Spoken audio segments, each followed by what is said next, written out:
आपण मैंने किसी जानते आम इंचुड़ी को द्वितीय दांडी बोली कहुए कहीं जदि जानी ना शेष पर्यंत निश्चय देखते जानीपारे।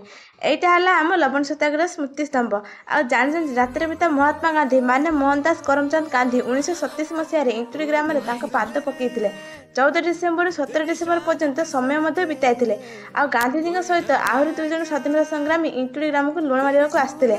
6 एप्रिल 1930 गोपबंधु दास और आचार्य हरिहर दास गांधीजी लवण सत्याग्रह डाकरारे अनुप्राणित होई 21 जन सत्याग्रही सहित कटक स्थित स्वराज आश्रम बाहरी इंचुड़ी ग्राम आड़ को यात्रा करते 12 एप्रिल में पहुंची लुण मारते।